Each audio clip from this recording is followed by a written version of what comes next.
stars. We already discussed this in the first part of our conversation and conference, that sometimes people who are professionals, they kind of tend to think that they're right, they're always right, and it's hard for them to kind of share the opinion of others, yeah? So we'll be talking about that.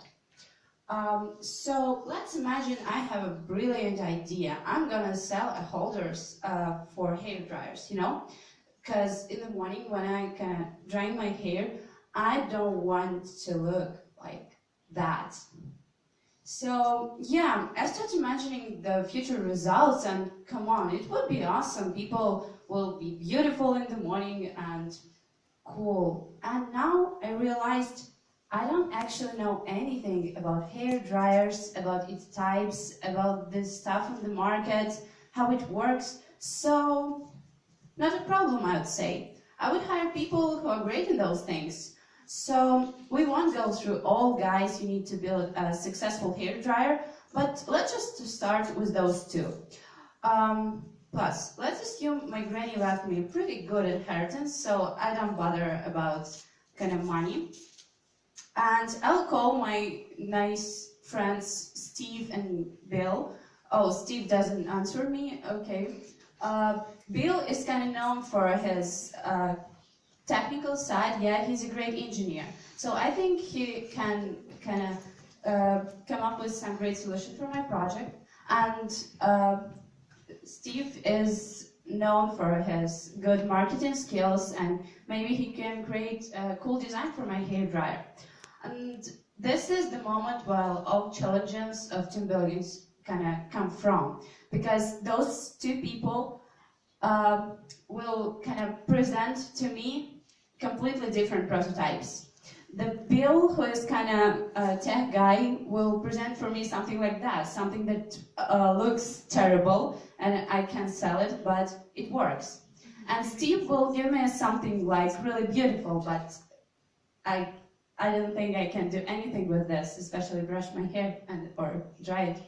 So the problem is Steve and Bill are two completely different persons, which has completely different values. And it's hard for them to collaborate and kind of to agree on even any point.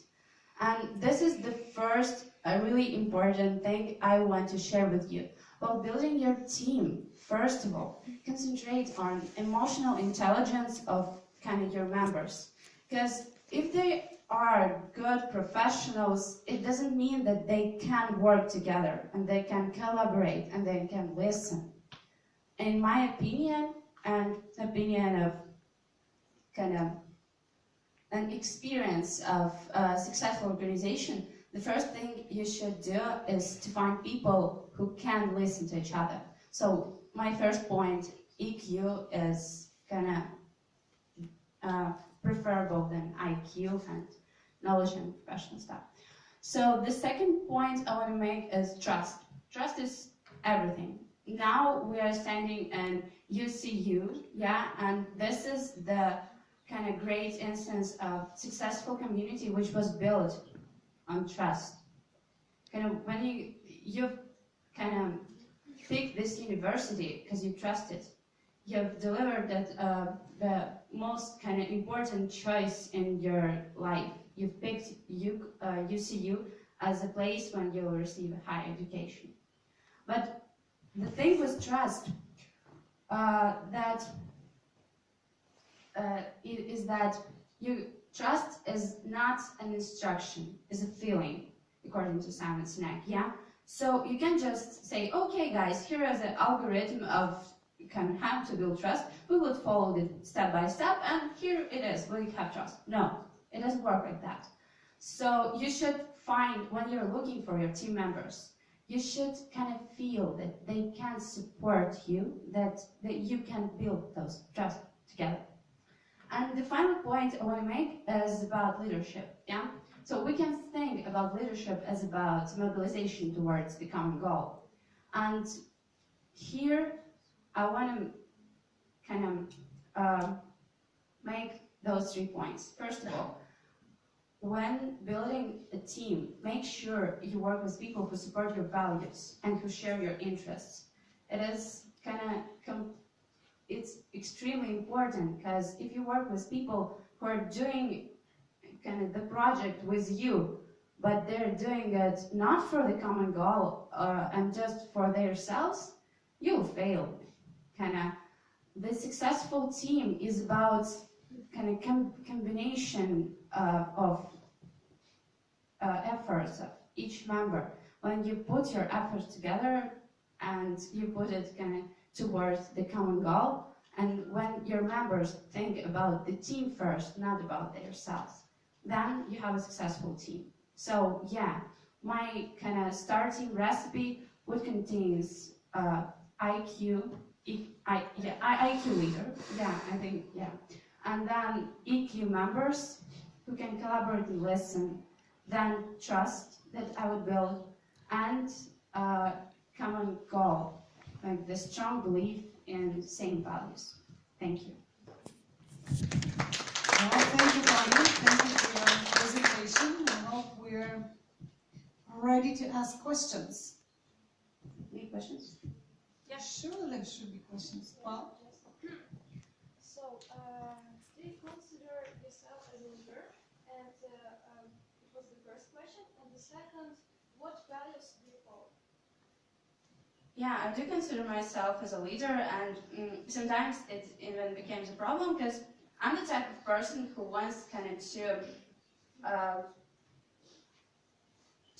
control, to control also, but to be ahead of the group. And I use those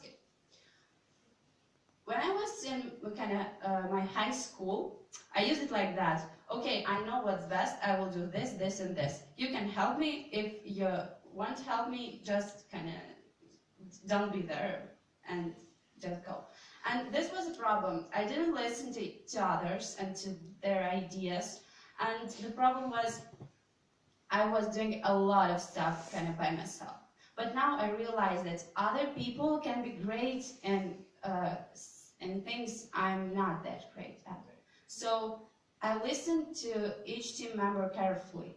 And the first thing I want to build in a team is a friendly atmosphere. Because if you're just a team of geniuses who can't collaborate, you will fail. And even with those marshmallow, this marshmallow task is really interesting, Google it. So the kindergarten guys, they deal with it better than business school members. So yeah, just listen to your team and build trust. Thank you. okay. Any other questions? Questions? We don't have questions. Okay. Well, thank you, Tanya, for your presentation. And Tanya spoke about trust, right? And I think that we can now trust Mikhail